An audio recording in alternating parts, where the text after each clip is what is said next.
Thank you, both of you. Thanks so much. Well, good morning. Good morning to this sort of slightly bald patch here. I notice that when I shave in the mornings, it does happen from time. I have a little bald spot just here. And so I sort of normally grow the stubble out and it covers it, and then I shave and I'm aware of it. And then this is just reminiscent of that for me. Anyway, good morning. It's nice to be here. For those of you who might be visiting or with us for the first time this morning, you might not know. My name's Ben. I'm part of the team that leads here. And this morning, I am covering for Giles. So Giles was all lined up to preach this morning as we continue our series in Acts, but unfortunately he's damaged his back, so is presumably lying on a board. I think that's what people do with bad backs, isn't it? He's lying on a board.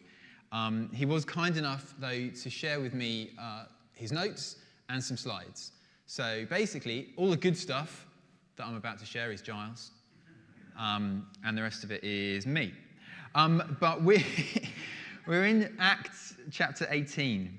This morning. If you were with us last week, well, if you were with us the sort of weeks running in, you'll know that we've been sitting in this book for a while, and we've been looking at different episodes through the life of the early church and seeing particularly what we can learn in terms of our evangelism, in terms of the spread of the good news that we've been singing about this morning and the lessons that we might have. And right at the outset, Matt sort of laid out those principles that we've seen recurring around spirit-empowered proclamation of the gospel, resulting in sort of kingdom advance. And we've seen those different elements interact in different ways through the stories that we've looked at and the accounts that we've looked at. And last week, we were in Acts chapters 16 and 17, and that was sort of quite a lot about Paul, really.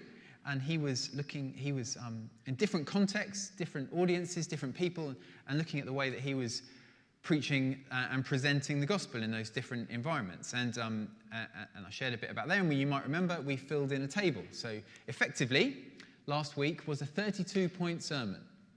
They don't happen very often, do they? 32-point sermon plus a little bit of a sort of concluding point. So let's call it 33 between friends. And I thought that because, I'm two in a row, and you wouldn't expect anything less than a 35-point sermon today, because it would feel like I've gone backwards, wouldn't it? It would feel like I've gone backwards if I just phoned it in and didn't do that. So this morning I've got a 35-point sermon. Lunch will be served about 12:30. We'll break and then we'll go again. No, none of that's happening. You'll be relieved to know none of that's happening. What we are going to do, though, is we're going to read the whole of Acts chapter 18. It's going to appear on the screen behind me. If you've got a Bible, you might want to pick it up there as well. I'll be reading in the ESV, and that's the version that's going to appear behind me as well. I'm going to read that, and then we're going to look at, in a little bit more detail, about the people that we're introduced to and the events that unfold through this chapter. So, Acts chapter 18. After this, so this being Paul speaking in the Areopagus, you might remember, to the philosophers in Athens. After this, Paul left Athens and went to Corinth, and he found a Jew named Aquila, a native of Pontus, recently come from Italy with his wife Priscilla, because Claudius had commanded all the Jews to leave Rome. And he went to see them, and because he was of the same trade, he stayed with them and worked, for they were tent makers by trade. And he reasoned in the synagogue every Sabbath and tried to persuade Jews and Greeks.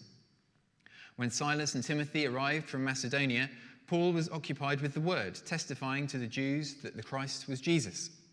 And when they opposed and reviled him, they being the Jews, not Silas and Timothy, when they opposed and reviled him, he shook out his garments and said to them, your blood be on your own heads. I am innocent.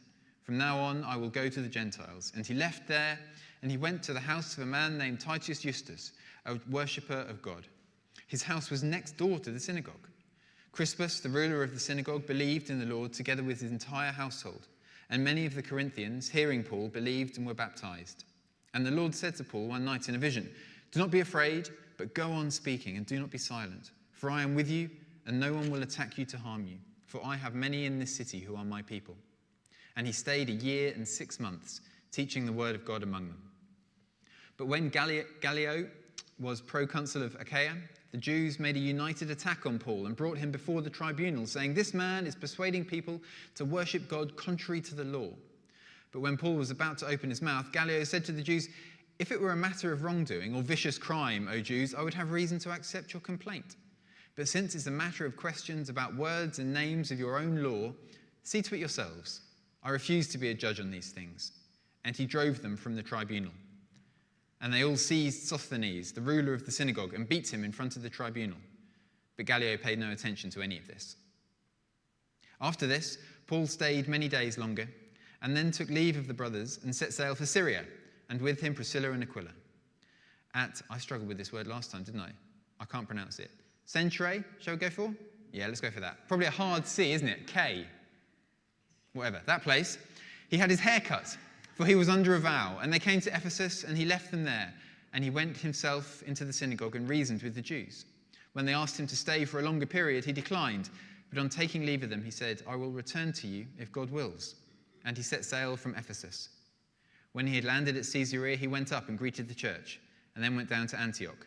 After spending some time there, he departed and went from one place to the next through the region of Galatia and Phrygia, strengthening all the disciples. Now a Jew named Apollos, a native of Alexandria, came to Ephesus. He was an eloquent man, competent in the scriptures. He had been instructed in the way of the Lord, and being fervent in spirit, he spoke and taught accurately the things concerning Jesus, though he only knew the baptism of John. He began to speak boldly in the synagogue, but when Priscilla and Aquila heard him, they took him aside and explained to him the way of God more accurately.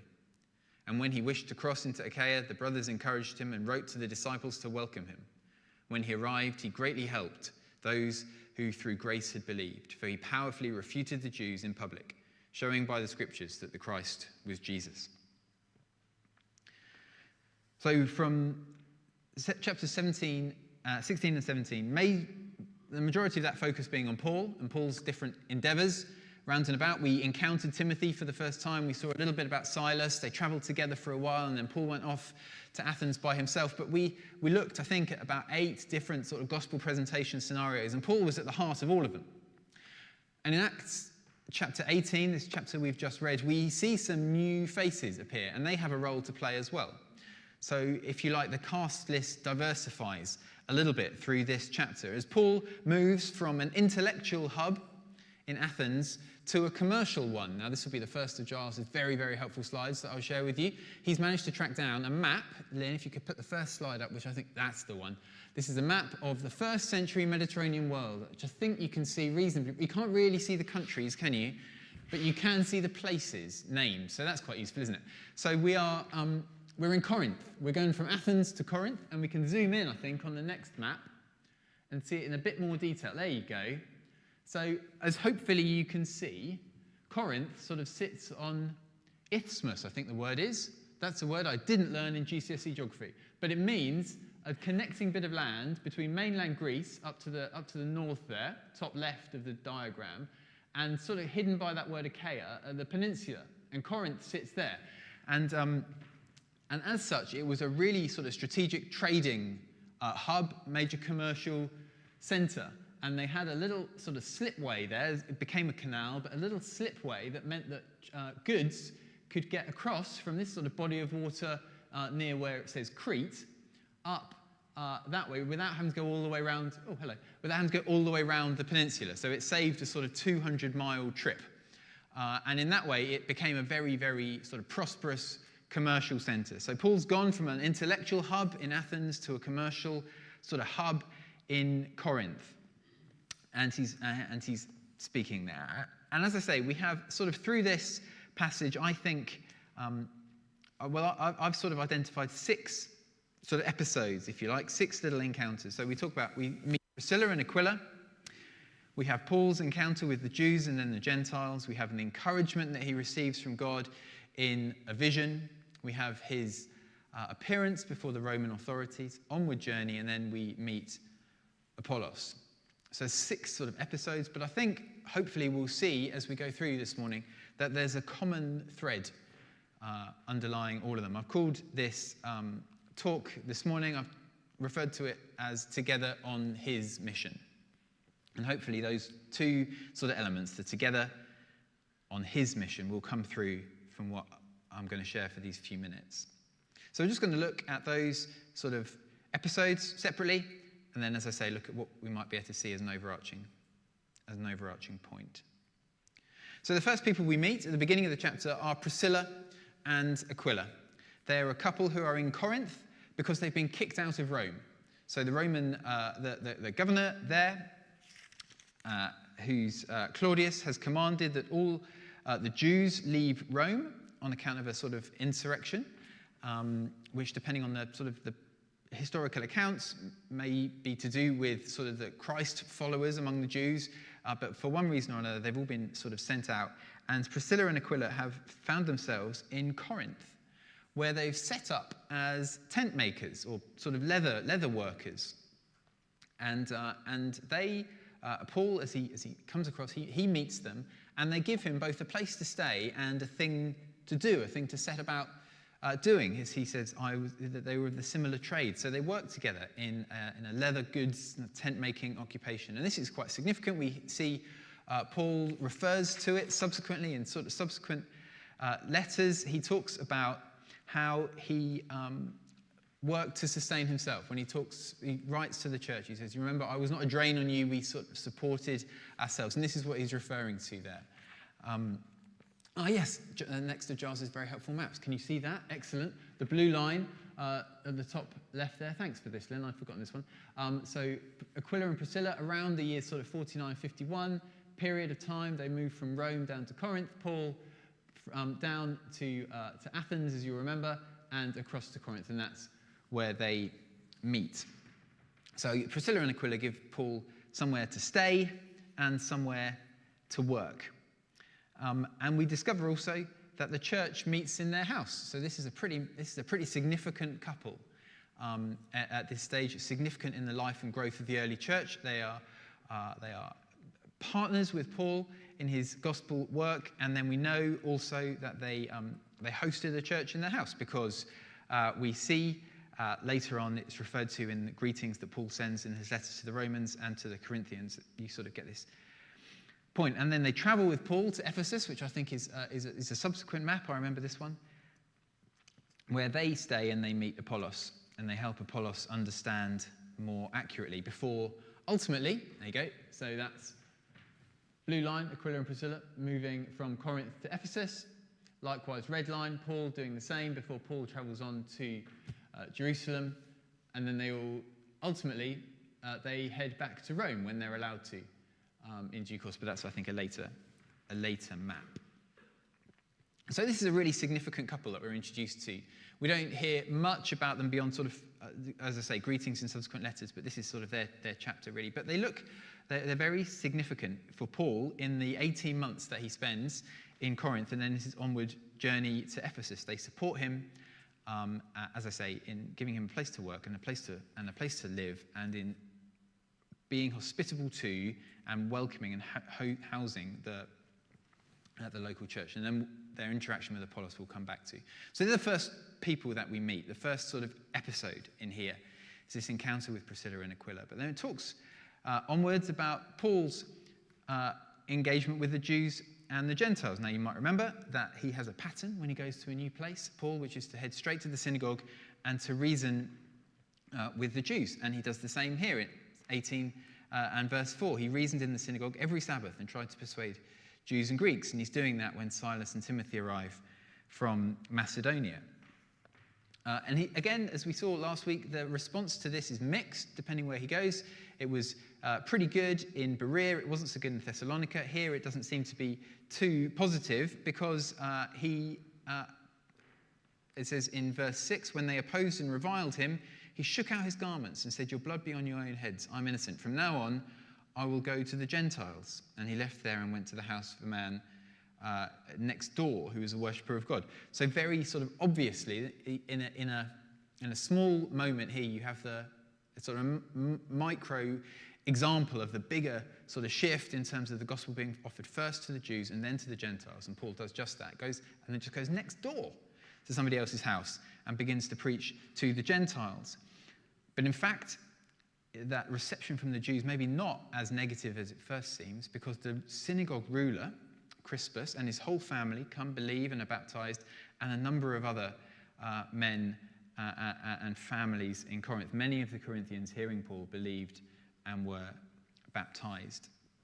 So this is a sort of example that is more familiar, I guess, to us from our previous readings through Acts. But it's a second example, and it's followed hard on the heels by this amazing encouragement that Paul receives from God in the form of a vision, where the Lord says to Paul one night, "Do not be afraid and go on speaking. Do not be silent, for I am with you, and no one will attack you to harm you.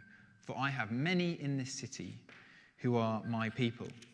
Now, I don't know about you, but when I read that, it sort of brings me back to Paul's words to the Areopagus just a few verses previously, when he spoke to them and he said this.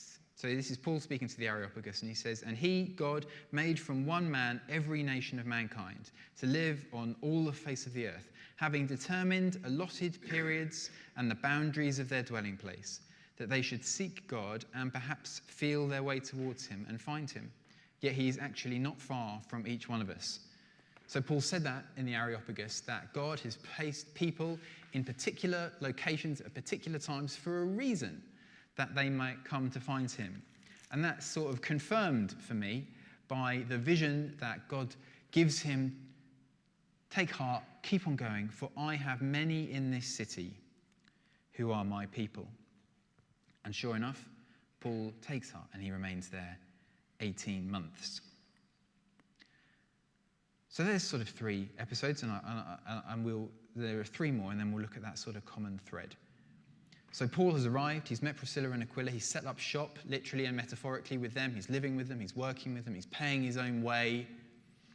He has gone as his normal habit to the Jews, then he's turned to the Gentiles, he's seeing people come to Christ. He's received this great encouragement from the Lord to stay where he is, to keep on going, and he's doing it for 18 months. Then he gets what on the face of it seems like a bit of a familiar setback. Okay? You might remember from the previous chapters that the Jews took umbrage to his message, they didn't like it, and they caused trouble and they caused riots. And they try and do the same here. The Jews made a united attack on Paul and brought him before the Roman officials, saying, "This man is persuading people to worship God contrary to the law." But Paul, in this instance, doesn't even have an opportunity to defend himself, because he doesn't need to, because the Roman officials do it for him. Now, this is significant, and we can skip this, not sort of understanding the way that the officialdom worked at the time. But in reading about this is a really significant moment, because what's going on here is this is effectively a Roman official giving tolerance to the church for the first time.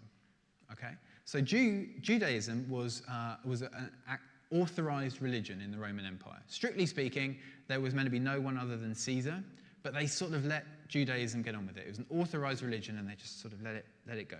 But there was a sort of a tension there, because anything that set itself up as an alternative to Caesar was risky in terms of the way it was viewed by the Roman authorities. And so what you've got in it here, and in this attack being brought by the Jews, is they're saying Paul represents a new religion and a direct threat to Caesar.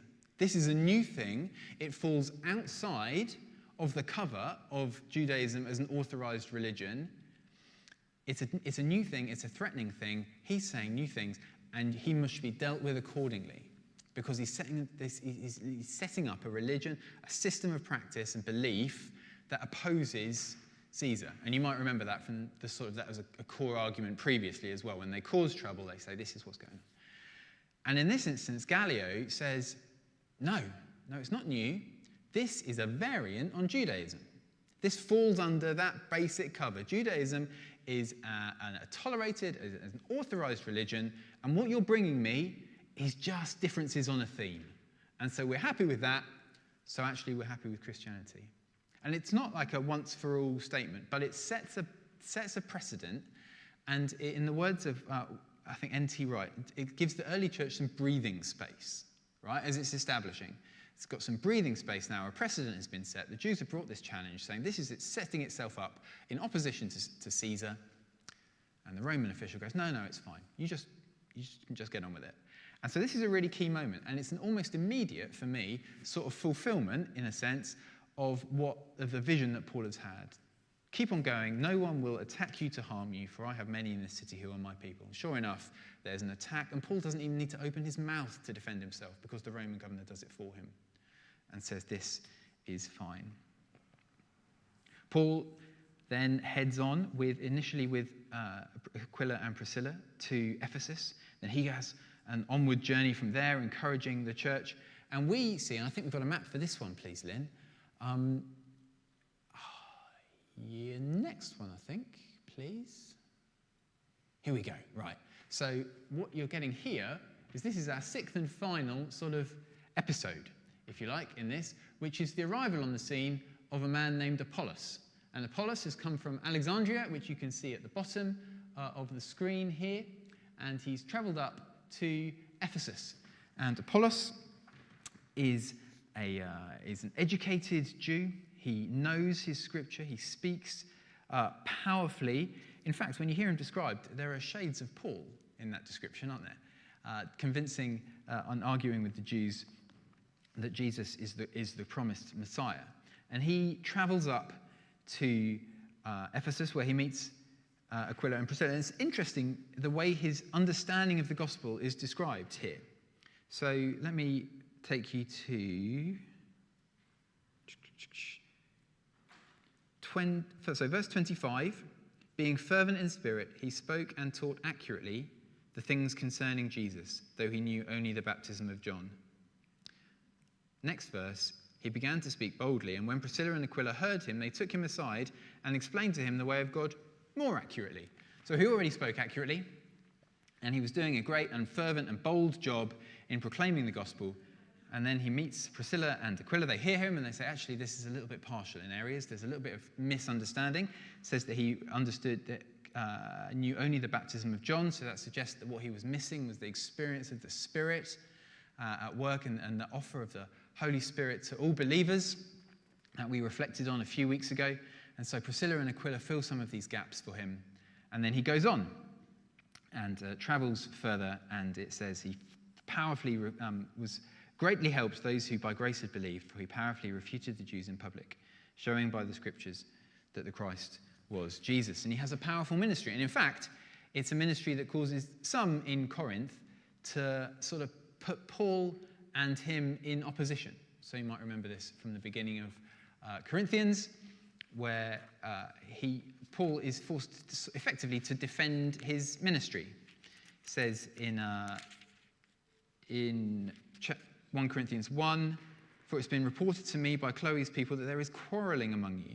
What I mean is that one of you says, I follow Paul, or I follow Apollos, or I follow Cephas, or I follow Christ. And he addresses this head on in chapter 3. He says, what then is Apollos? What is Paul? Servants through whom you believed, as the Lord assigned to each. I planted, Apollos watered, but God gave the growth. So neither he who plants nor he who waters is anything, but only God who gives the growth. He who plants and he who waters are one, but each will receive his wages according to his labor. For we are God's fellow workers. You are God's field, God's building. So those are the sort of, that's chapter 18, hopefully slightly unpacked. We encounter Priscilla and Aquila. We have a further sort of example of Paul's engagement with the Jews, going to the synagogue to persuade, and then to the Gentiles. We have this great encouragement from the Lord that he should press on and not be thwarted, not be disheartened, because God has people in the city. We see that almost immediately sort of validated by his experience before the Roman officials, who turned down the Jewish appeal and give, as I say, the early church some breathing space. We see Paul's onward journey to further encourage the churches that he's established, much more warm reception among the Jews in Ephesus who say, please stay with us, speak more. And he says, I can't now, but I'll aim to come back to you, and we'll hear more about that in future weeks. And then we meet this guy, Apollos, who's coming in to further the work. And I think, as I said I was looking for a common theme in this. That's kind of how my brain works a little bit, is to see lots of different things and to say, is there something that we can see that underlines this, that sort of pulls it together a little bit? And I think in this case, there is. And I think actually it's expressed in those words in 1 Corinthians, which we've just read. What then is Apollos? What is Paul? Servants through whom you believed, as the Lord assigned to each. I planted, this is Paul speaking, Apollos watered, but God gave the growth. I think what this passage says to me, through all these different examples, is that salvation belongs to the Lord. That's the sort of the big take-home message for me. That in these different instances, what we're seeing is not disparate individuals going off in their own direction, but God working out his salvation purposes through the people who he's called to himself and commissioned to undertake such a task. So Paul, I mean, that's kind of obvious, isn't it? That he's about that work, but he's not about his own work. He's a frontier crossing, front-footed, energetic kind of a guy, but he's not about his own work. He's about God's work. He's following after that mission. And you even see it in the way that he's received by his audiences. It's not plain sailing. It's not as though he goes around and everybody that he speaks to becomes a Christian. You might remember Larry a couple of weeks ago giving that example in America when he was working for the phone company, and they offered people a new handset. And they said, if you have a new handset today, you get a free DVD player. And half the people, Larry was saying, half the people on that day bought a new handset and said, you know what, you can keep the DVD player. A free DVD player. Nah, it's all right, fine.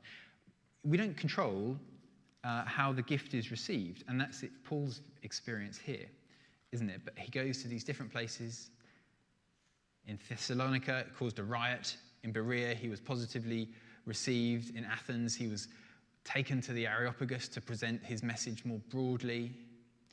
In Corinth here, he's initially sort of reviled. He goes to the Gentiles, but the synagogue leader comes to faith. Others do as well.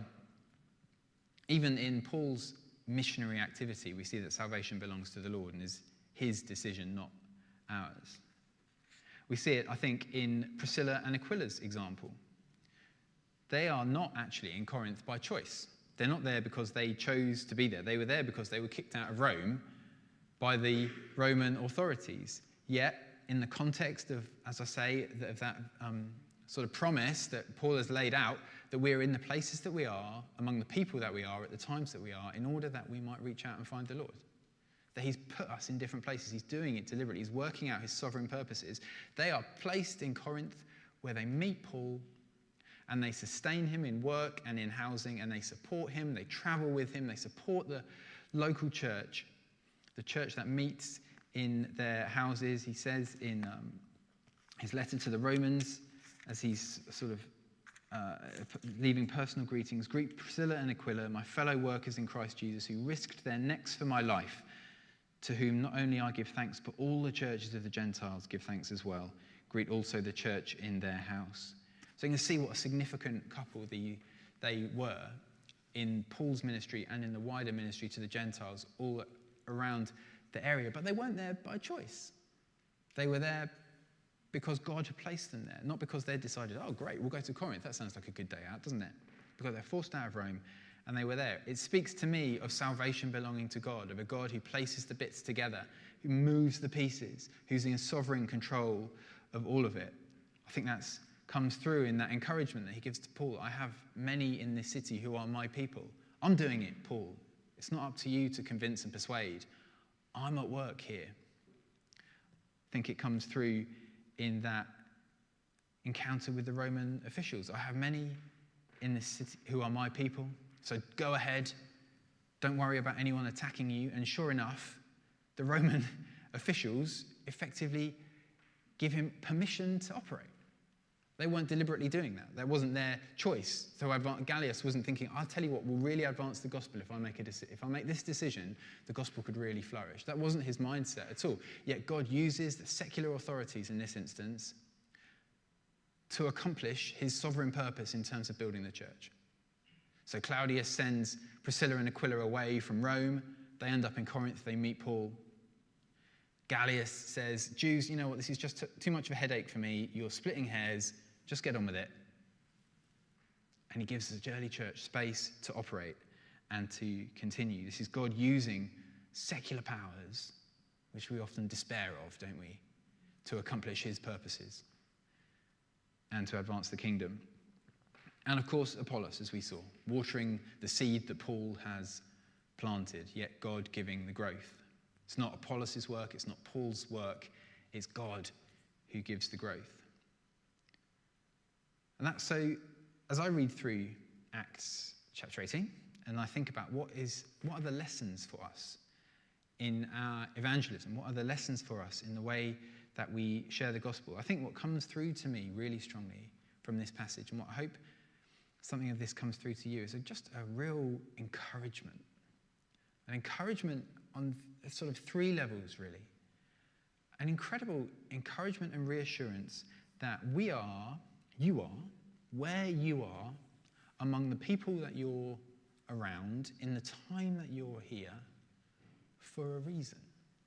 That in the sovereign purposes of God, as he wants to see the kingdom advance, for people to come to know him, to hear of the good news of Jesus Christ that we've been singing and praying about this morning, you're where you are for a reason. And the person next to you is where they are for a reason as well.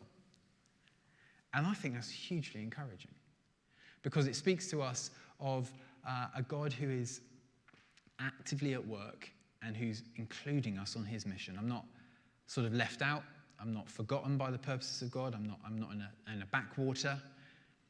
I'm not doing this by myself, but I'm part of the eternal purposes of God, swept up into that promise. So I think it's encouraging that we are where we are for a reason. I think it's encouraging that the person next to you is where they are for a reason as well, because we do this together. I just love that about these passages that we've been reading, and different folk coming through, and journeys with one person, and then you see them picked up in another letter and they're referred to, and that person was really helpful to me over there. Elsewhere in the Bible, it talks about, I think Paul says, I always give thanks for your partnership in the gospel from this time until now. I love that expression, partnership in the gospel. This idea that they, this early church together, in the different roles that they played, had a sense of being together, united on God's mission, together, sort of doing this. Some near the front. I don't know if you've ever seen any of, like, the Tour de France is on at the moment, isn't it? And sometimes you see, when they're cycling, you see the guy right at the front, and then a few trailing, and then they'll come and they'll do that. Have you seen that? And there's probably terminology for it, and I think the word peloton arrives somewhere in there. I don't know, but you have the guy at the front, and then they take it in turns to lead, because that's hard work at the front. It's hard work to be the one that breaks the air and the aerodynamic, and it's hard on the legs, and the others sort of go in the slipstream, and so they take it in turns to go at the front, and they're all surrounded by these support vehicles and people in buses who deal with their punctures and provide them with sort of liquids. And there's something of that comes through in what we were just reading, that Aquila and Priscilla, they provide Paul, this guy doing the stuff. He's breaking new ground, he's flying forward, and they say, right, here, we've got a business that we can support you through our business. We can give you a job. You do tent making, we do tent making. Yes, great, you do that. Actually, and we've got space in the house. We saw that in Lydia, didn't we, last week? Lydia, who's one of the people that comes to faith when Paul goes to the place of prayer, and she says, come to our house, come to my house. Let me accommodate you in my household. And these are people who take what they've got. It's 5 loaves, 2 fish stuff, isn't it? Take what they've got and say, yeah, in the service of the kingdom, because we're all in this together, look, you can use this thing and you can fly on. You're at the front of the peloton at the moment, but I can support you in this way. And then it says, as we just read in the letter to the Romans, Priscilla and Aquila, they risked their necks for me.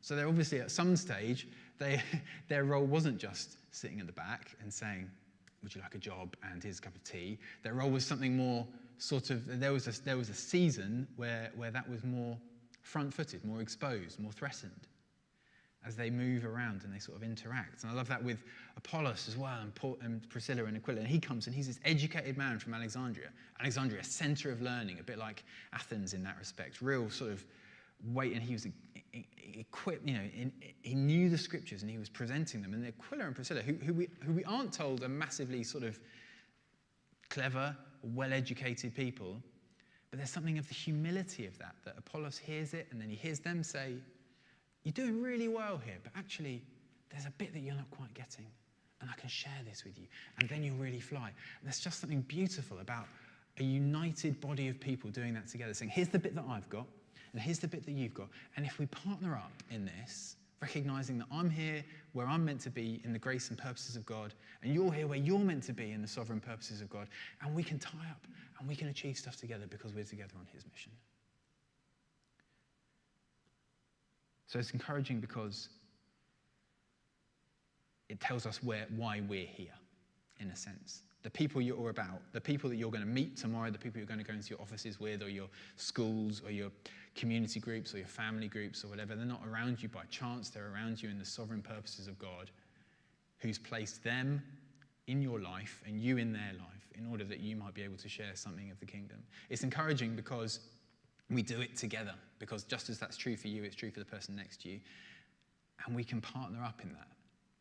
We can shoulder one another's burdens in that. We can take the strain a little bit. We can say, you're doing this thing, I'm doing it. And we're going to, in just a moment, I'm going to stop talking. You'll be relieved to know.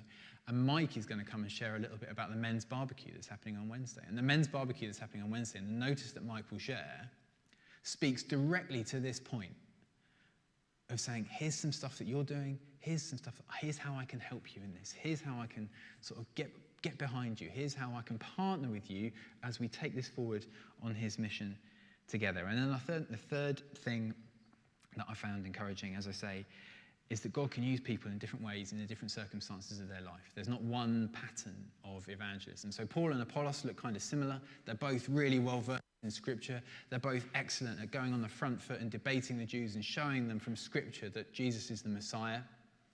Not everybody does that. Priscilla and Aquila don't do that. Priscilla and Aquila's role, although is more of an equipping role, it's more of a sort of a frameworky sort of a role. It's a little bit in the background a little bit, I suppose, and saying, here's what we can do to support you. It's like we saw from Lydia as well. There are some who are in that sort of front foot, exposed role, and others who do things differently. And I think that speaks directly to all of us, doesn't it? There are many in this room who would be able to resonate, I imagine, much more with Priscilla and Aquila, with Lydia, in those environments. Maybe you've got a house with some space. Maybe you've got a business. Maybe you've got a bit of money. Maybe you've got time to pray. And your ministry, and the ministry that you've been faithfully active in for years now, has been in doing that, has been in praying, has been in supporting, has been in giving, has been in offering premises like that. I worked for two men in the church as a younger man, who effectively, I don't know whether they would refer to their own businesses as tent-making businesses. Maybe, Audrey, let's talk about that sometime.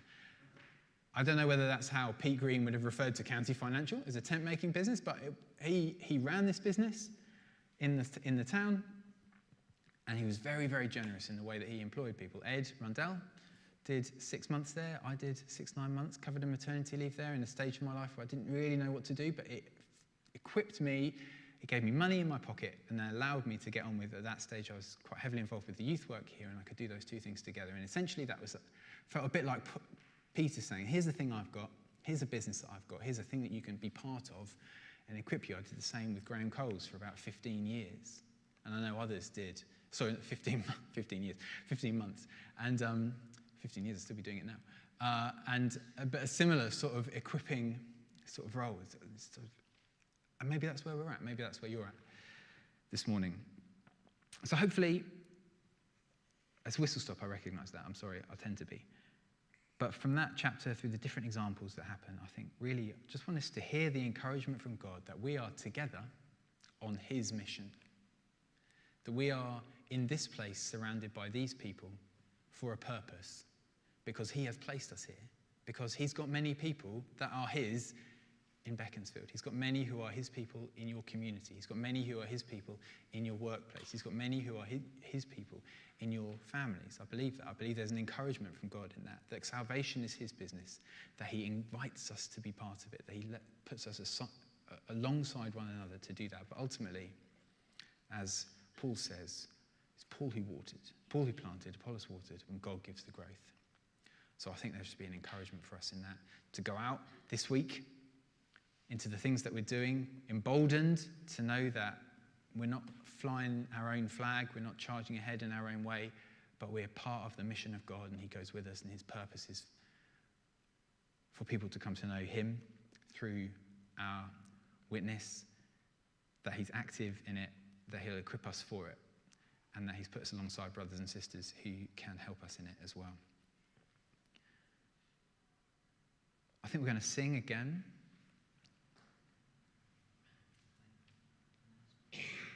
We'll do that afterwards. Yeah.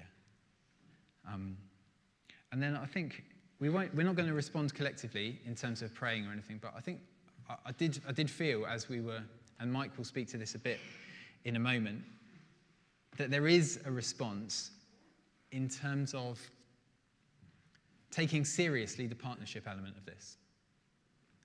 I think that was the thing that really stood out to me as I was considering this in preparation, taking seriously the together element. Our church sort of statement that you sometimes see written down is helping people find their place in God's family and their purpose on God's mission, and that's something we do together. And I think there is something serious about that. And so maybe you know someone's in your life group or some other context they've got a difficult meeting this week, or an opportunity this week, or a situation in their family, and you can get alongside someone and you can pray. You know, there's a particular need, maybe a physical need or a financial need, and you've got means, and you can say, let me support you in that. There's something about taking seriously the partnership to which we're called in our proclamation of the kingdom. And I think, so that would be my encouragement in terms of a response, that this week to seek out those opportunities, to have those intentional conversations, and to, really make the best of that.